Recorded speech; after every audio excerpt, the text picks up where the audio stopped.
প্রিয় দর্শক, আসসালামু আলাইকুম। কেমন আছেন? বিডি রান্না হাউসের পক্ষ থেকে আপনাদের সবাইকে জানাই স্বাগতম। আজকের আয়োজনে আপনাদের জন্য থাকছে আমসত্ত্বের জুস। তো আমরা সবাই আমসত্ত্বটা খুব ভালো করে চিনে থাকি। তো আমরা হয়তো এতদিন এটা খেয়ে এসেছি শুধু। তো আজকে আমি আপনাদেরকে দেখাবো কিভাবে আপনারা আমসত্ত্বের জুস তৈরি করবেন, বা আপনারা বলতে পারেন শরবত। তো এটা অনেক গ্রাম অঞ্চলে এটা বাদ দিয়ে খাওয়া হয়ে থাকে।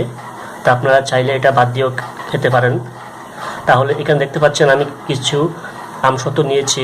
আমসত্ত্বটাকে আমি গরম পানি দিয়ে 5 থেকে 6 ঘন্টা ভিজিয়ে রেখেছি, যার ফলে এটা একদম নরম হয়ে গিয়েছে। তো এই জুসটা তৈরি করার জন্য আমাদের তেমন কোনো উপকরণ লাগবে না, শুধু লাগছে আমাদের এখানে আখি গুড়। তো আপনারা চাইলে এখানে আপনারা খেজুর গুড় ইউজ করতে পারেন।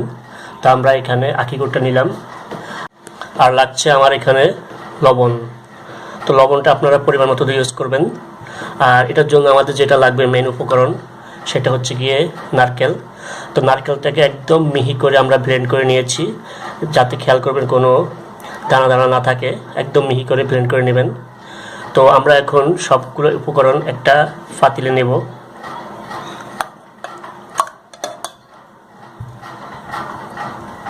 তারপরে নারকেলটা দিয়ে দেব।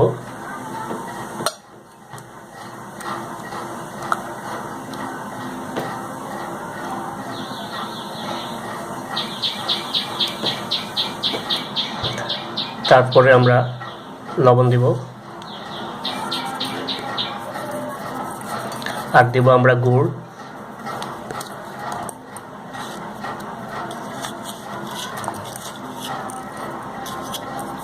তো সবগুলো দিয়ে আমরা একটু পানি দেব।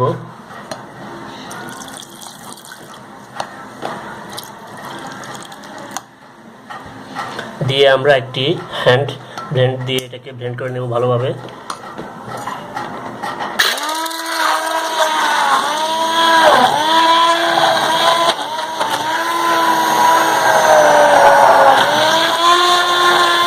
তো দেখুন, আমরা এটাকে ব্লেন্ড করে নিয়েছি। তো আমরা এখন এটাকে গ্লাসে ঢেলে নেব।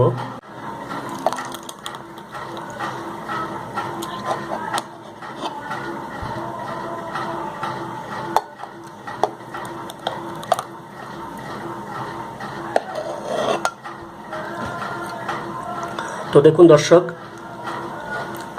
তৈরি হয়ে গিয়েছে আমাদের আজকের রেসিপি আমসত্ত্বের জুস। এটা খেতে খুবই দারুণ, আপনারা অবশ্যই ট্রাই করবেন।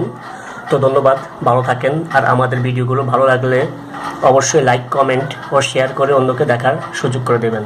ধন্যবাদ।